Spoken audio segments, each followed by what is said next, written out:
Hello, everyone. Super excited to be presenting about Snaptrude over here. Uh, I would probably love to start with an introduction of what Snaptrude is about. In very simple terms, we say that we are a modern collaborative 3D design tool. But even simplifying it further, think if Revit could work as easily and seamlessly as, say, a SketchUp would do, and combine it in a cloud first ecosystem or a web first ecosystem that enables real time collaboration between the people, the tools that they use, and the data they create. And that's what Snaptrude is today. Would love to start a little bit more about my background as well. So actually, I'm not an architect. I have had the privilege to work with architects very closely in the last, I would say, about 8 years. So I come from an academic research background, specifically in geometry, computer vision, and we were working on this like ambitious project to reconstruct a UNESCO World Heritage Site in 3D from ground up. These were the very foundations of photogrammetry, etc., which we were building. And this is where I had the privilege to work with architects. And that's when I realized that this entire tool stack or design software stack is very traditional in nature. Like not a lot of innovation has happened probably in the last decade to 2 decades. And there is a massive opportunity available over here where design tooling would be rebuilt. And I started wondering, can you automate design? Since I was coming from a very mathematical and geometry standpoint. But as I spent more time, I realized that it's not that the users in the industry wants design to be automated. They want the process to be more cleaned up.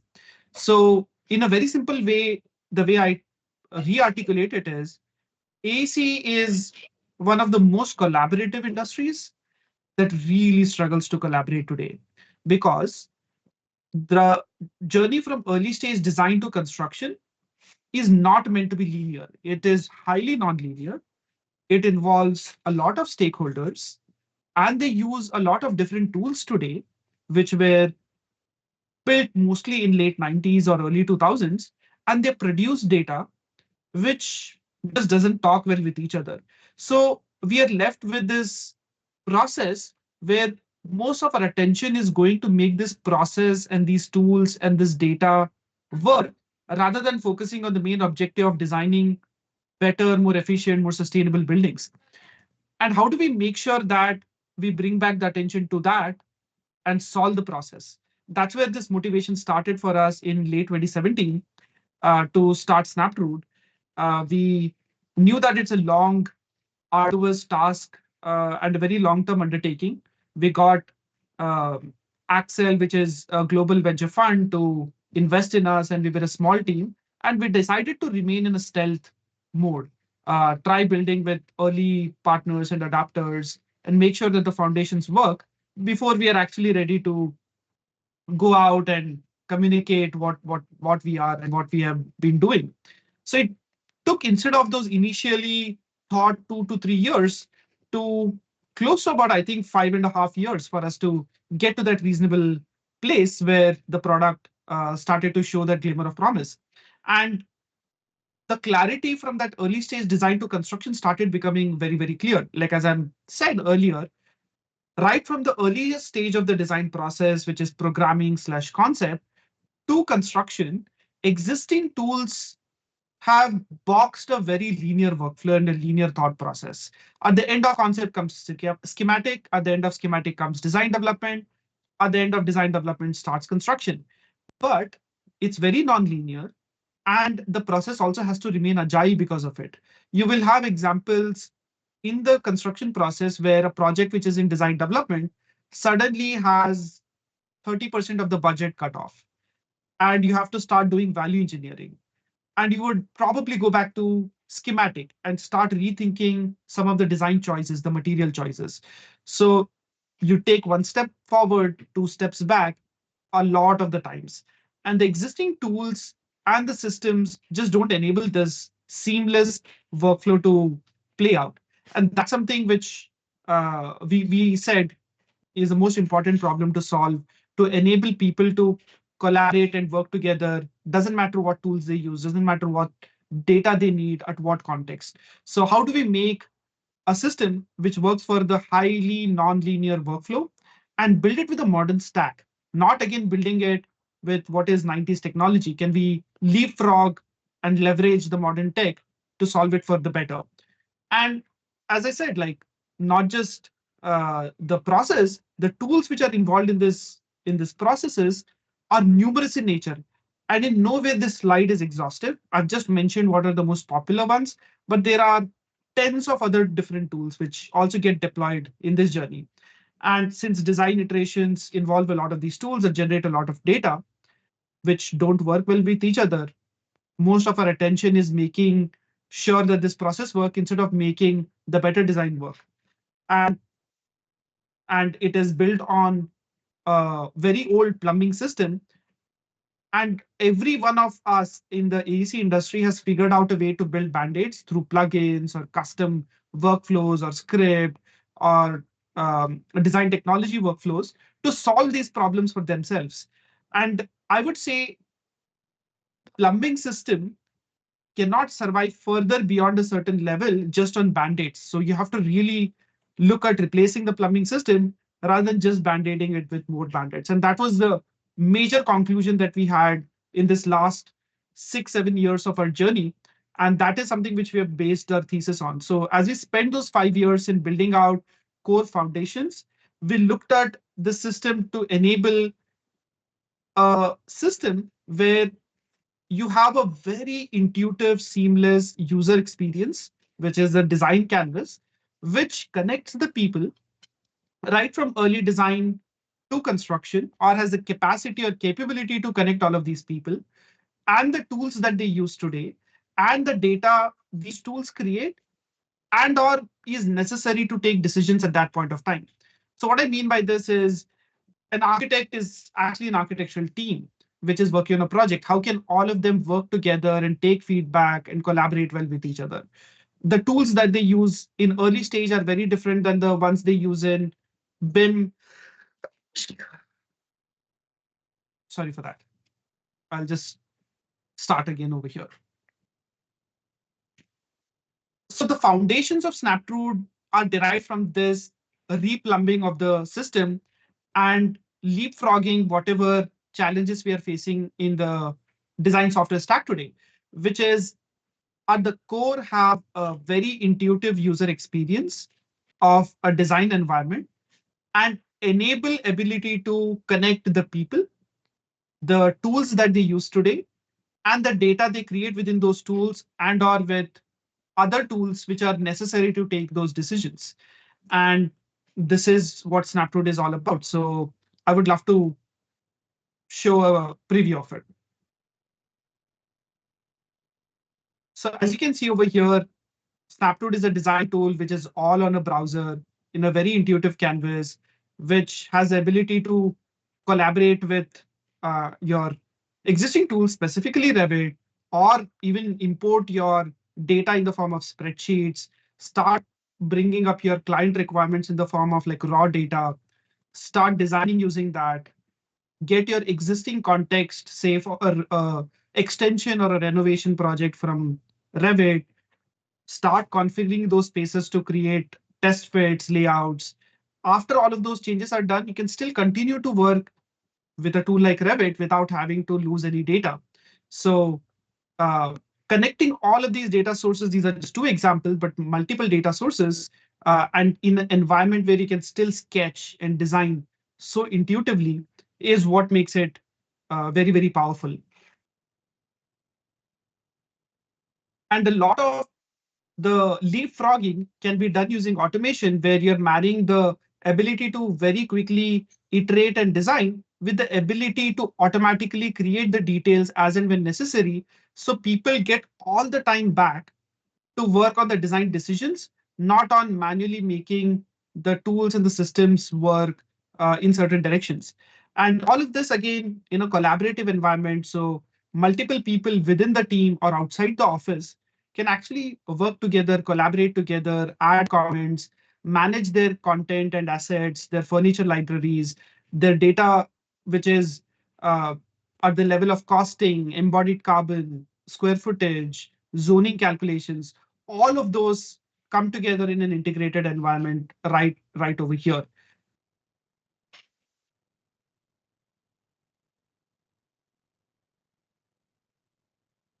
And of course, the ability to do climate simulations, daylight simulations, and leverage the ability to go back to existing tools is something which makes Snaptool very, very powerful. So moving on, this has been possible only because we looked at the problem of not yet again building band-aids on the existing system, but to reimagine the entire workflow from the plumbing perspective. So it involved for us to spend the first 5 years in building a better geometry kernel, which is built for scale, which is built for web browsers, to build a parametric database so that we could do transaction-based design changes. So every transaction of a design change can actually give you second order, third order data points. What I mean in very simple terms is, what if I move a wall? I would love to study what is the impact on the costing of the project? What's its impact on the carbon? What's its impact on daylight simulation? What's its impact on the overall square footage and hence the building code? Can I actually do this in a transactional manner? Every transaction of a design change gives a lot of these data points in real time. And on top of this, when you absorb it with a data schema that actually is fairly universal, that can absorb and emit any kind of data that is thrown at it, you will actually be able to solve interoperability. A very crucial problem we as an industry have been struggling to fix for a really, really long time. And in 2020s, we shouldn't still be worrying about how do we make two tools to work with each other. So these were the three core foundations on which we had to focus and build Snaptool so that we will actually enable this early stage concept to construction process, which is highly nonlinear, remain nonlinear, but take away all the stress of making the process work in this collaborative and intelligent design environment. And this is where we are going. Nowhere that we can today go from early stage design to construction. Our focus is on the concept and the schematic, but the foundations of Snaptroot are built to enable users and the industry to go from your early conceptual workflows to on-site construction. And today, we are focusing on augmenting tools like Revit, which are really good at documentation, and the other parts, downstream workflows, with early stage powerful design iteration tools, which again, as I said, work with your existing tools, work with your existing data to enable this. So for your conceptual and the schematic workflows is where Snaptroot is extremely powerful today. But nowhere that is just the goal. The goal is to go broad and horizontal to this vision of like a collaborative and an intelligent design platform, which we have. And in this front, we've been working with a lot of global architectural firms. Like just in the last about 4 to 5 months, we have engaged with some of the top 100 firms globally to take their perspective, getting them inside the product, taking their feedback, and some of the core workflows that you can see which are live inside Snaptool today are very much informed by their feedback over here.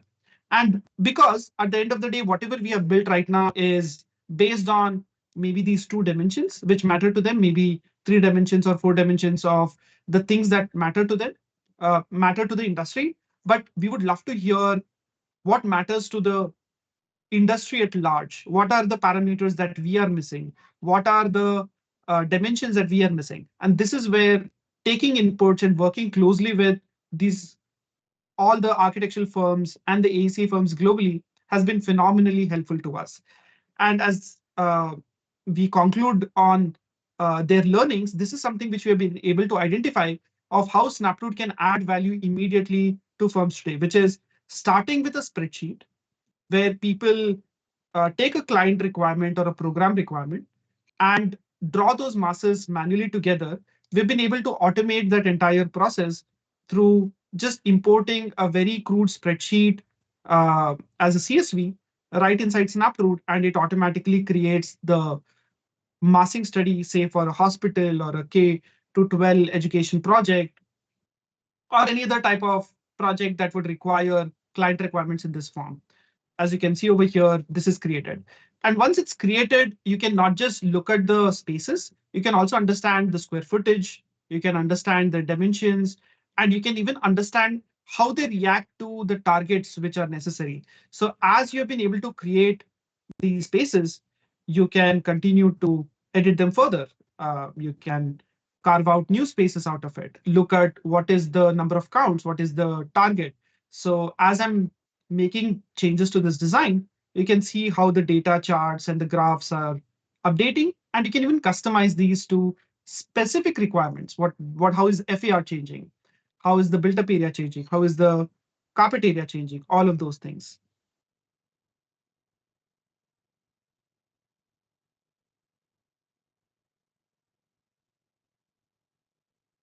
Again, in a very intuitive and easy to use design canvas where this becomes very, very easier and powerful when you accompany data and the tools and the user experience together. And of course, you can make changes consistently to this to be able to come up with a design requirement. And once say you have been able to come up with a design requirement and complete it, you would love to present it. So you can actually automatically start creating renders out of this workflow. So again, integrated into the engine, which maintains a geometry. So your first level presentation, renders, all of those in a matter of like minutes are right available within Snapcode. And of course, all of these design proposals have to still go in the form of drawings. So you can even create colored and floor plan drawings right within the platform in the sheet set, be it single line, be it double line, be it dimension, tagged, with labels and square footage. All of this experience comes together. And apart from this workflow, which I showed you, which is going from a spreadsheet to presentation, visuals, and drawings, you can even do it with importing from a Revit file for a brownfield or a tenant improvement project. Or you can use your existing Revit data for your wall assemblies, slab assemblies, spaces, and other things, and even look at parameters and data, not just areas, but like quantity takeoffs, costing, embodied carbon, and other things that we support. And again, outputs, not just the drawings and the renders, but also a Revit output that you'll be able to support. And apart from this, we are taking it further, which is adding a BI engine within Snapcode so that you can look at the data, respond real time, create custom reporting, ability to import not just Revit files, but also Rhino, SketchUp, and other forms as well, and ability to enable collaboration of these assets, which you saw with your team and with wider organization. And how do you use those data to be able to do automated space planning based on that? And then, of course, sustainability analysis and climate data is something which they're consistently improving and launching. And going further, not just at the concept level, but also into the schematic phase, where how do you do parametric components and representation of the walls and other derived elements out of this? And how do we even take it a step further with our APIs, because we have built a very powerful foundation, and expose it to the industry so that they can actually build more complex workflows which will suit into their process. And as I said, like concept and schematic is just where we are today, but the vision is to go long term to make this entire design to construction journey iterative and let it remain iterative, and let us remove all the pains that we have today into this collaborative and intelligent design framework. And we feel cloud has one of the most important factors to play over here, because it can enable faster design decision making because data is integrated. It enables collaboration. Anybody can just sign up, go on a web page and start collaborating on the design, giving feedback, absorbing the data, looking at derived data like square footage, costing, all of those things. And it has so much ease to manage permissions of who has access, how do you distribute all of this information within the team.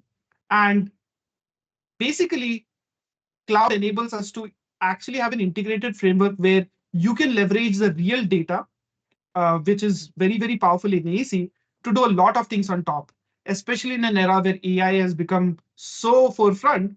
But the problem with AI is having actually the data. So if you solve the data, whatever you do with that data will be very, very empowering as the next step. So this is where I think cloud and this leapfrogging of the plumbing system, which has been built in the 90s to a modern ecosystem that we are attempting to do, is going to be very, very powerful for the next decade to come for the AEC industry as well as the built environment in whole. So super glad that I got this opportunity to present to you. Thank you so much. And please get in touch if you want to learn more and talk more about AEC software and the future of design technology in the decade to come. Thank you.